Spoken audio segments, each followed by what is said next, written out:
Hello guys, मेरे YouTube channel में आपका स्वागत है। मेरा नाम है मनमोहन मिश्रा। तो आज हम इस वीडियो में डिस्कस करने वाले हैं कि when to sell your mutual fund. तो कब हम अपना म्यूचुअल फंड को सेल कर सकते हैं और करना चाहते हैं, तो मैं आपको पूरे डिटेल में इसमें बताऊंगा। मेरे चैनल को सब्सक्राइब जरूर कर दीजिएगा। तो चलिए शुरू करते हैं। सबसे पहले मैं आपको बता दूं कि आपका सबसे पहला पॉइंट जो होना चाहिए वो है अचीविंग योर फाइनेंशियल गोल। आप अपने म्यूचुअल फंड को तभी सेल करें जब अपने फाइनेंशियल गोल को अचीव कर सके। और मैंने आपको भी बता रखा है कि अगर आपका जो फाइनेंशियल गोल है वो आपका टाइमिंग के ऊपर डिपेंड करता है, मतलब टाइम फ्रेम। मतलब जैसे कि मान लीजिए आपको 10 साल बाद मतलब शादी करवानी है अपने लड़की की, या फिर आपको एक कार खरीदना है उसके लिए पैसा चाहिए, या फिर आपको 10 साल बाद एक घर खरीदना है उसके लिए पैसा चाहिए, तो उस हिसाब से आपको इन्वेस्टमेंट होना चाहिए। और मैंने आपको टाइम फ्रेम भी बता रखा है कि अगर मान लीजिए आपने मतलब आपका टाइम फ्रेम 10 से 15 साल है, 10 से 15 साल आपको पैसे नहीं चाहिए, आप इन्वेस्टमेंट ही करते जाएंगे, तो 10 से 15 साल अगर आपके पास टाइम फ्रेम है तो आप स्मॉल कैप फंड में इन्वेस्टमेंट करिएगा।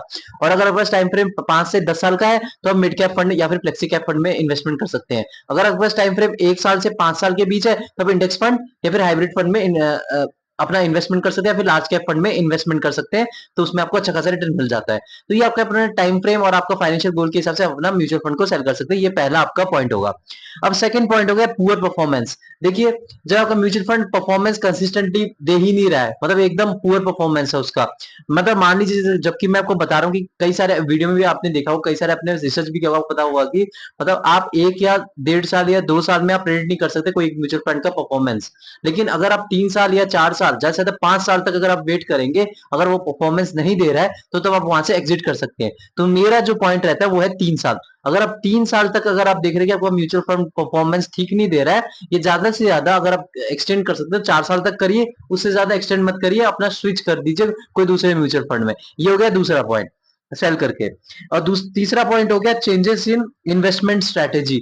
देखिए, जैसे कि मैंने बताया कि आपको अपना, जब आप इन्वेस्टमेंट करते हैं तो अपने इन्वेस्टमेंट स्ट्रेटेजी को भी बदलते हैं, तभी आप सेल करते हैं। देखिए, जैसे कि मान लीजिए आपने यहाँ पे टारगेट रखा है कि यार मुझे 15 साल तक पैसे चाहिए ही नहीं, मुझे 15 साल बाद घर खरीदना है, मैं अभी इन्वेस्टमेंट करूंगा ताकि मैं 15 साल बाद घर खरीद सकूं। तो आपने स्मॉल कैप फंड में लगाया, लेकिन हुआ क्या कि आपने 5 या 6 साल के बाद लगाया, तब आपका माइंड चेंज हो गया। मतलब माइंड चेंज हो गया कि भाई नहीं यार, मैं 15 साल तक वेट नहीं कर सकता। मैं क्या करूंगा कि मैं 10 साल तक ही वेट करूंगा, 10 साल तक इन्वेस्टमेंट करूंगा, और उसके बाद जो पैसा थोड़ा बहुत और लगाना होगा वो मैं लोन ले लूंगा। तो आपके दिमाग में ये रहेगा। तो अब तब क्या कर सकते हैं, तो जो स्मॉल कैप फंड में तब आप आपका जितना भी अगर प्रॉफिट दे रखा है, तब उससे पैसा निकाल के अपना लार्ज कैप फंड में स्विच कर सकते हैं। तो ये जो चीज है कि मतलब आपका जो मतलब इन्वेस्टमेंट स्ट्रेटेजी है, वो आपके टाइम फ्रेम और आपके रिसर्च पे टोटल डिपेंड करता है। आप उसके हिसाब से अपना चेंज कर सकते हैं, सेल करके दूसरे में स्विच कर सकते हैं। ये हो गया तीसरा पॉइंट। और चौथा पॉइंट हो गया आपका मार्केट कंडीशन। देखिए, मार्केट कंडीशन भी बहुत बड़ा मतलब रोल प्ले करता है। कि मार्केट कंडीशन देखिए, अभी जैसे कि मान लीजिए कोई एक बाहर एक गंदी न्यूज आ रही है, मतलब बहुत ही गंदा सिचुएशन है, वॉर लाइक सिचुएशन आ रहा है, वर्ल्ड वॉर 3 टाइप का शुरू हो गया, फाइनेंशियल क्राइसिस आ गई, कोई बड़ा पैंडेमिक आ गया। तो उसमें आपका अगर मतलब मान लीजिए फाइनेंशियल गोल पास में है, मतलब मान लीजिए आपका 1 साल है फाइनेंशियल गोल, तो तब आप एग्जिट मार सकते हैं। लेकिन अगर आपका फाइनेंशियल गोल बहुत ही दूर है, मतलब मान लीजिए आपका अभी अभी आपको पैसा चाहिए ही नहीं, आप 10 साल बाद ही आपको चाहिए होगा, तो तब आप पैसे निकालने की जरूरत नहीं, तब आप इन्वेस्टमेंट कर सकते हैं, तब आप सेल करने की कोई जरूरत नहीं है। लेकिन आपका फाइनेंशियल गोल 1 साल बाद है, तो आप क्यों इतना बड़ा रिस्क ले? आपने ऑलरेडी 15 साल से इन्वेस्टमेंट कर चुके हैं। तो यहाँ पे अगर मतलब कोई ऐसा सिचुएशन आ जाता है और आपका पैसा यहाँ से 30 से 40% तक नीचे हो जाता है, तो आपको लॉस हो जाएगा ना, क्योंकि आपको पैसा चाहिए ही चाहिए। तो इस तब जाके आप इसको मार्केट कंडीशन के बेसिस पे आप इसको सेल कर सकते हैं। अब जो पांचवा पॉइंट हो गया वो है रीबैलेंसिंग पोर्टफोलियो। देखिए, जैसा कि मैंने हर एक वीडियो में बता रखा है कि आप जब भी इन्वेस्टमेंट करते हैं तो डाइवर्सिफाई करके ही इन्वेस्टमेंट करिए, मतलब डाइवर्सिफिकेशन बहुत जरूरी है। अब देखिए, जैसा कि मैंने आपको ये बताया कि टाइम फ्रेम के हिसाब से आपको इन्वेस्टमेंट करना चाहिए। जैसे कि मान लीजिए आपके पास 15 साल का भी टाइम फ्रेम है, ये नहीं कि आपने सारा पैसा अपना स्मॉल कैप फंड में लगा लिया, ऐसा कभी मत करिएगा। स्मॉल कैप फंड में भी आपको ये चेक करना है कि मतलब ओवरलैप नहीं कर रहा है, पहला चीज। दूसरी चीज, सारा पैसा आपका स्मॉल कैप फंड में नहीं लगना चाहिए, आपका ज्यादातर पोर्टफोलियो स्मॉल कैप फंड में तब लगना चाहिए। मतलब जैसे मान लीजिए आपको, आपके पास 10,000 रुपए है, तो 6,000 रुपए मंथली स्मॉल कैप फंड में लगा सकते हैं। बाकी के जो 4,000 रुपए हैं वो आप डाइवर्सिफाई कर सकते हैं। 2,000 आप मिड कैप में लगा सकते हैं, 2,000 अपना लार्ज कैप फंड में लगा सकते हैं।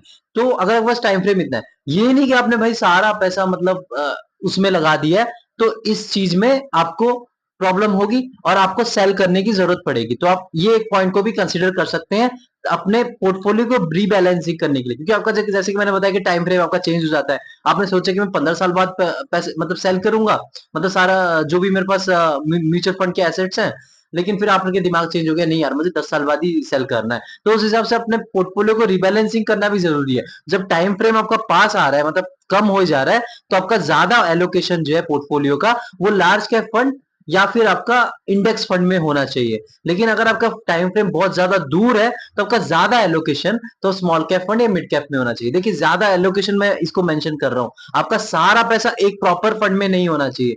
ज्यादा एलोकेशन, ये ज्यादा एलोकेशन मतलब 60 से 80% तक आपका अगर टाइम फ्रेम ज्यादा है तो small cap mid cap fund में ज्यादा होना चाहिए।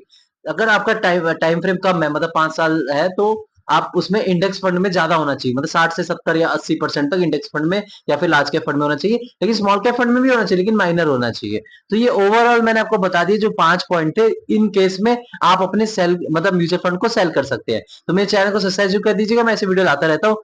Thank you.